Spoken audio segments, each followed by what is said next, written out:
to the Chancellor, to the co-deans of the business school, to the alumni here at Sydney University. It is a real honour to have been asked to come to your annual dinner and provide an address. I didn't choose the topic.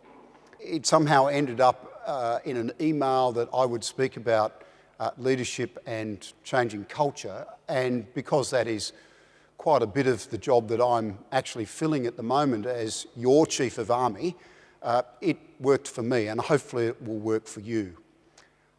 I'm going to speak for no more than 20 minutes, and I know I stand between you and dinner and the convivial company that's here. So I will be as specific as I can be about a very large topic, and then I know that there is a question and answer period a little bit later, which might tease out areas that you would like to explore subsequent. So what I would like to do is I would like to talk briefly about the Army as a business. I figure that that's very appropriate here in the Great Hall to this august gathering tonight. The Army as a business, the Army as a national institution. What I took on board as I became your Chief of Army in 2011, and what I have had to do, felt I've had to do, been required to do, particularly with regard to culture, in the 3-year appointment that I fill as a statutory appointment. So the Army is a business. It's a workforce of 50,000, 30,000 regular soldiers, male and female, about 20,000 reservists, an annual budget, thank you very much, of just under $5 billion a year, but a discretionary part of that budget very small, measured in the slightly over 200,000.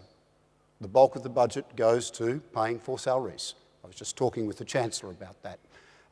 We too need to be competitive and we need to offer good remuneration to our soldiers and to our officers. We have 70,000 line items of inventory. We're the largest registered training organisation in the country, running over 4,000 individual courses every year. Everything from how you shoot a pistol, to how you fly a helicopter, to how you operate some of the most sophisticated ground radar in the world now. 10% of our workforce is women out of that 50,000, or was. And in terms of a business and terms of output, well, without trying to sound heroic or to sound full of panache, the business that I am in is to prepare soldiers who can fight and win the nation's wars. In some respects, my business is violence. Sanctioned, legal, but nonetheless violent. And indeed, our men and women throughout our history, and I'll talk about our culture in a minute, have been geared towards that. That's important for what I'm about to say about changes we're making to culture. Now, in terms of us as a national institution, we're 112 years old. Gallipoli, Tobruk, Long Tan, they're strands in our DNA. There have been millions of our fellow Australians who have fought the nation's wars, and just under 100,000 of those men and women have their names recorded on the Roll of Honour at the Australian War Memorial because they went at the nation's call and didn't come back. We have, because we exist to fight and win the nation's wars, what you would describe as a warrior culture. And when my fellow Australians think of the Army at all, I think they probably think of it in those terms. They see us marching. They see footage of men and women in Afghanistan or in Iraq or Timor or Bougainville, or historical footage from the First or the Second World War. And there is a real sense of pride in your army. In fact, on any number of surveys, we rank normally the army in the top 3 or 4 of the most trusted institutions in Australia. So we should, given what we do. The service before self that sits at the very centre of Army's culture. And yet, when I became the chief in 2011, we were undergoing the last of 13 major reviews over the last 15 years into our culture. And those 15 reviews had been focused on different aspects of the military, but many of their conclusions were common. That the culture excluded women, excluded men and women from ethnic groupings that weren't traditionally part of our Anglo-Saxon makeup, that tolerated a distortion of the Anzac myth that maintained that if you were white, male, Anglo-Saxon, you must be the natural successor of those men who stormed the beach on the 25th of April 1915. You fought best with a hangover. You never saluted officers, particularly the POMs. You were a natural. You could serve it up to the worst of them and be successful. But if you weren't an Anglo-Saxon male, then there was a question mark over you. And you had to conform to certain tenets of that culture or you would be excluded. And for that reason, we had had these reviews and less than 10% of our workforce was women. I would now like to describe 4 meetings and a revelation and then conclude. The first meeting was with Australia's Sex Discrimination Commissioner, Liz Broderick.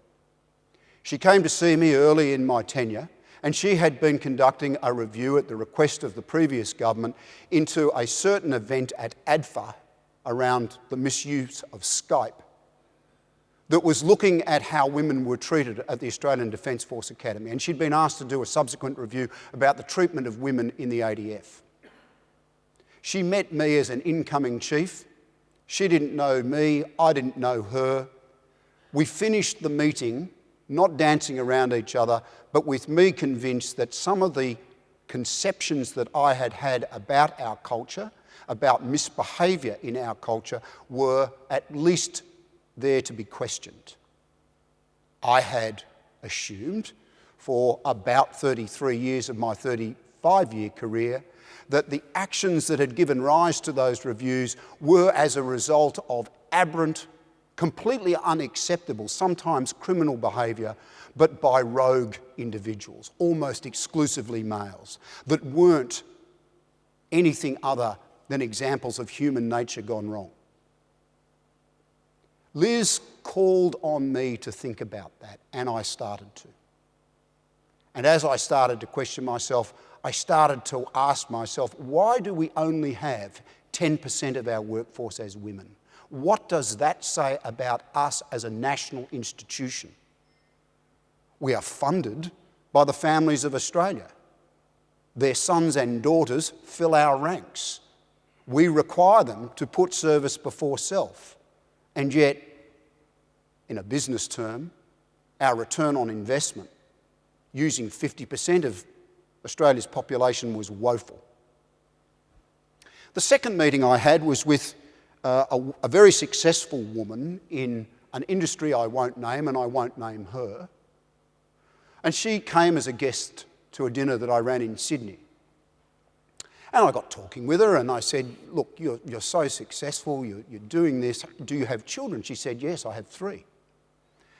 I said, gosh, how did the corporation you work for manage you as you took time off in maternity leave 3 times? And she said, well, every time I came back from maternity leave, they promoted me. And I thought, what buy-in does that engender? What loyalty does that have as say about the institution? What do we do in the army? We're hierarchical. We have a very ordered judgment of merit. We don't accommodate women taking time off to pursue another interest or to have a child. In fact, what we do is we give them maternity leave, pretty generous maternity leave, but we dock them in terms of time in rank. And time in rank, like any of the people that work for any of the corporations, institutions, public or private, represented in this room, time in rank, time in position is a key determinant for selection. The third meeting was at the behest of Liz Broderick. She said, I've been doing this review into how we treat our women. Would you come along to Sydney and speak with 3 women, 2 serving, 1 who has left the army, who have been affected by their service? Now, ladies and gentlemen, I would like to give myself some credit here. I am 57 years old. I am an Anglo-Saxon white male. I have never been discriminated against for either my sex, my sexual preference, or my religion, certainly my sex or my colour. But I have been brought up by and surrounded by very strong women, and I would like to think that I have a deep altruistic streak in me that wants to give everyone a fair go. In the course of 6 hours, sequentially, 3 women told me their story about what had happened to them in our army. I won't go into the details, but at the end of the most harrowing day of my 35-year career, the most harrowing day, I questioned everything I thought I knew about our culture. They had been stripped of their respect. They had been assaulted, either physically or mentally, and the system, the institution, our culture, had left them absolutely short. So much so that all of them had questioned whether they could continue to serve, and one had left. The 4th meeting was with a group of infantry soldiers, all men, in the Chora Valley in Afghanistan, just after the previous government had opened all of our ranks and trades to women. Very, very appropriate, highly supported by the leadership team in the ADF. That included infantry. Now, I am an infantryman by training. It is a tough life. It is all male. They're at the sharp end of the spear. These men had been beyond the wire for 4 months. Comrades had been badly hurt as a result of enemy action.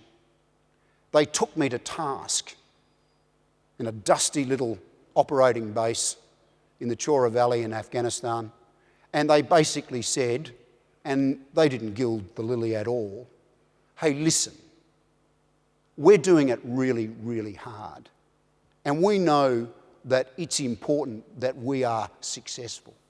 You cannot believe that a woman would add value to the work that we are being asked to do. So they were asked, well, what are you doing? Is your job not to protect the Afghan population here in the Chora Valley? To which, of course, the answer was yes. And then a second question was asked. Well, how many Afghan women have you spoken to? And of course, the answer was 0. And while the lights may not have come on for those young men who were standing, sweat-stained, dusty, angry to a degree, something clicked with me. Changing culture in a 112-year-old institution can be done for one of 2 broad reasons. Firstly, because it's correct to do it. Correct. We are, after all, living in a modern society. Australia wants its army to be a reflection of that society. We're making poor use of the number of women from that society who want to join our Defence Force, let alone our army. But the second reason is the one that I focused on. Having had those 3 previous meetings and then this one in Afghanistan, it's about capability. It's about being not just a reflection of society, but a force that can be robust, relevant, fight and win the nation's wars in the third decade of this century, not just now. And to achieve that, I am absolutely certain that we have to have greater diversity, not just in terms of the employment of people from ethnic groups who don't traditionally join our army, but most particularly for me, women. And so I won't spend any more time, because my time is up. I won't spend any more time going into the details. But I must say, lived and breathed this now. I've had the opportunities to speak at the United Nations about women and about how women need to be given a fair go. How when a gender diverse organisation actually hits its straps, it is the most capable. And that applies for every business that is represented here tonight, most of all, from my perspective, the Australian Army. We do exist to serve the nation. We live in the best country on earth. You do have the best army, I can promise you. But it needs to be better. It needs to have a more inclusive culture, because if it doesn't, it won't be the capable force you need. I'm happy to take any questions, detail and policy. There are many other things that I could say here, but it is such a large topic, and I don't want to get bogged down, particularly as you're enjoying each other's company and dinner is waiting. So thank you again to the Chancellor, to the co-deans, to the alumni for the opportunity to come and speak to you. I do look forward to a question and answer session where I can be pinned to the wall about how I'm spending that $5 billion every year. Very wisely, I can assure you, making every dollar count. It's great to be able to join you here this evening. Thanks very much.